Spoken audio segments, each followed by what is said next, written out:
BA third year की आज की इस क्लास में हम एक नए टॉपिक के साथ आए हैं जिसका विषय है प्रतीक एवं बिंब विधान। प्रतीक एवं बिंब विधान हम काव्य के क्षेत्र में हमने बहुत पढ़ा है। प्रतीक योजना हमने बहुत पढ़ी है कि किसका प्रतीक बनकर आया है वगैरह वगैरह, है ना।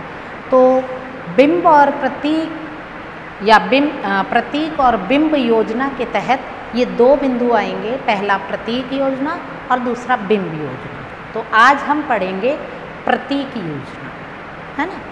तो प्रतीक योजना एक ऐसा शब्द चिन्ह जो किसी वस्तु का बोध कराता है। प्रतीक किसी सूक्ष्म भाव, विचार या अगोचर तत्व को साकार करने हेतु प्रयुक्त शब्द प्रतीक है। उदाहरण के लिए किसी राष्ट्रीय पार्टी या देश का ध्वज, उदाहरण के लिए कोई राष्ट्रीय पार्टी, जैसे कितनी पार्टीज़ हैं अपने यहाँ, तो किसी भी पार्टी का राष्ट्रीय ध्वज उस राष्ट्र या पार्टी की भावनाओं का प्रतिनिधित्व करने के कारण पार्टी के सम्मान का प्रतीक है।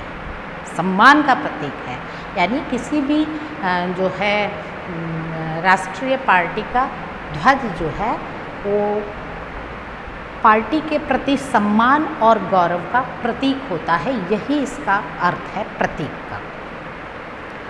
प्रतीक शब्द रूप में व्यक्त होकर अन्य अर्थ की व्यंजना करता है। शब्द रूप में तो व्यक्त हो ही रहा है प्रतीक, है ना। हम बात कर रहे हैं प्रतीक का अर्थ और आशय की। तो प्रतीक जो वर्ड है, शब्द है, ये शब्द रूप में तो प्रयुक्त हो ही रहा है, तो शब्द रूप में व्यक्त होकर के अन्य अर्थ की व्यंजना कर रहा है। अन्य अर्थ की व्यंजना कर रहा है ना, किसका प्रतीक है, अन्य और अर्थ की ओर संकेत कर रहा है। जैसे कबीर के रहस्यवाद में काहे रे नलिनी तू कुमलानी, काहे रे नलिनी तू कुमलानी। तो नलिनी जो है, यहाँ नलिनी शब्द जो है जीवात्मा का प्रतीक है ना। यहाँ नलिनी शब्द जीवात्मा का प्रतीक है। स्पष्ट है कि नलिनी का व्याकरणिक अर्थ यहाँ प्रयुक्त ना हो करके जो है कवि कह रहे हैं काहे रे नलिनी तू कुमलानी, जीवात्मा के प्रति संबोधन है कि हे जीवात्मा रूपी नलिनी या नलिनी रूपी जीवात्मा। प्रतीक रूप में नलिनी शब्द का प्रयोग हुआ है कि तू क्यों कुमला रही है, आत्मा तू क्यों दुखी हो रही है, हे जीवात्मा तू क्यों दुखी हो रही है, क्यों? क्योंकि जब परमात्मा तेरा सब कुछ है तो तुझे कुमलाने की, उदास होने की कोई आवश्यकता नहीं है। तो नलिनी यहाँ जीवात्मा के प्रतीक रूप में प्रयुक्त हुई है। अब हम आते हैं प्रतीक की विशेषताएं। प्रतीक की 4 विशेषताएं होती हैं। प्रतीक अप्रस्तुत का प्रतिनिधित्व करने वाले प्रस्तुत का नाम है। प्रतीक अप्रस्तुत का प्रतिनिधित्व करने वाले प्रस्तुत का नाम है। दूसरी विशेषता है इसकी, तुरंत मन में किसी भावना को जगा देता है। प्रतीक जो है, प्रतीक शब्द में जैसे हमने नलिनी का उदाहरण लिया, तो नलिनी जो है तुरंत हमारे मन में किसी भावना को जागृत कर देता है कि आखिर ये नलिनी क्या है, और नलिनी क्या है, जीवात्मा का प्रतीक है। तीसरी विशेषता है इसकी, उस पर युग, देश, संस्कृति तथा मान्यताओं की छाप रहती है। उस पर युग, देश, मान्यता, संस्कृति, भावना, जैसे हम एक ही उदाहरण से इसलिए समझा रही हूँ कि आपको समझने में दिक्कत नहीं होगी। तो नलिनी क्या है, हमारे मन की भावना है, और प्रतीक किसका है, जीवात्मा का। तो प्रतीक की ये तीसरी विशेषता क्या रही, उस पर युग, देश, संस्कृति तथा मान्यताओं की छाप रहती है। और चौथी विशेषता है प्रतीक की, कवियों द्वारा प्रयुक्त प्रतीक प्रारंभ में व्यक्तिगत होते हैं पर धीरे धीरे वे रूढ़ हो जाते हैं। मतलब रूढ़ होने का मतलब उसी रूप में प्रचलन में आ जाते हैं। रूढ़ होने का ये मतलब है कि पहले तो हम प्रतीक स्वरूप प्रयोग करते हैं, परंतु बार बार प्रयुक्त होने पर वह शब्द रूढ़ होकर के और स्थिर हो जाता है और आने वाले समय में वो उसी नाम से जाना जाता है।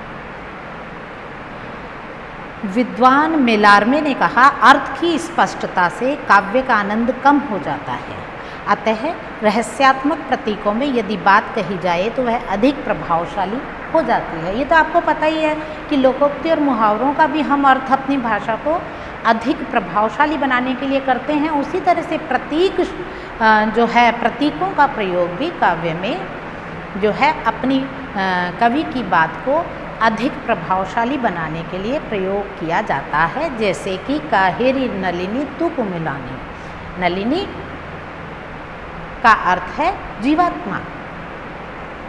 जैसे आपने जल में कुंभ, कुंभ में जल है, भीतर बाहिर पानी, और फूटा कुंभ जल जल ही समाना, यह तत्कथा ज्ञानी।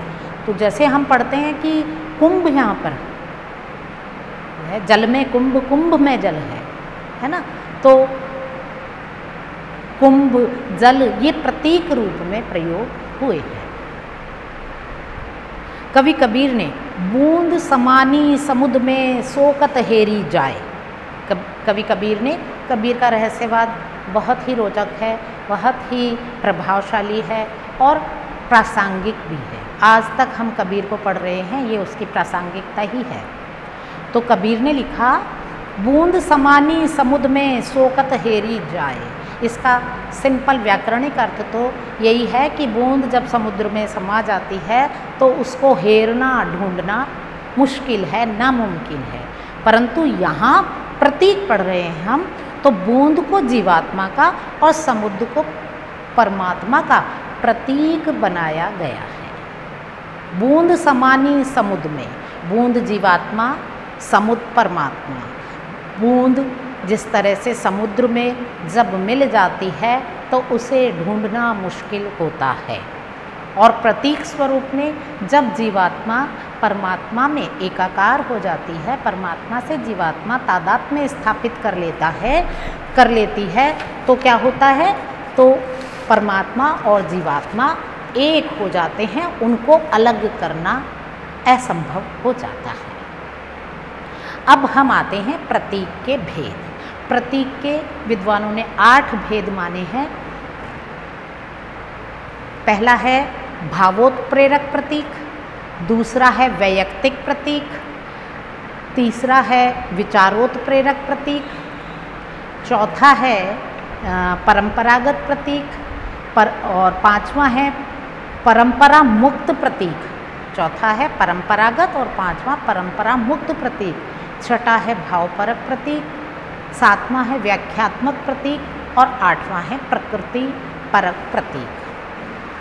तो ये हैं प्रतीक के 8 भेद। तो आज की क्लास में हमने प्रतीक का अर्थ और आशय पढ़ा, प्रतीक की विशेषताएं 4 हमने पढ़ी और प्रतीक के 8 भेदों के बारे में जाना। आप मेरी समझ में बहुत मुश्किल जो है बिंदु नहीं है प्रतीक को समझना। आपने कविताओं में प्रतीक के रूप में बहुत कुछ पढ़ा होगा। जैसे कबीर ने तो जीवात्मा और परमात्मा को लेकर के पता नहीं किन किन शब्द प्रतीकों का जो है इस्तेमाल किया है। तो जीवात्मा का प्रतीक जैसे मैंने आपको 2 उदाहरण दिए, काहिरी नलिनी तू कुमिलानी में नलिनी जीवात्मा का और जो है परमात्मा में मिलने के लिए उसको कहा गया है कि तेरे को चिंता करने की क्या बात है, जब तू परमात्मा रूपी सागर में ही जीवन बिता रही है। उसका जन्म तो जल में होता है ना, तो जल तो हो गया परमात्मा, और नलिनी कमलिनी जो है, कुमुदनी जो है, वो हो गई जीवात्मा का प्रतीक बन के आई। और दूसरा उदाहरण भी रहस्यवाद से लिया गया है, जिसमें बूंद और समुद्र की व्याख्या की गई है, जिसमें बूंद जो है वो जीवात्मा का प्रतीक बन के आई है और समुद्र जो है वो परमात्मा का प्रतीक बन के आया है। तो आज के लिए इतना काफ़ी है। कल या जब भी हमारी अगली क्लास होगी तो हम पढ़ेंगे बिंब योजना।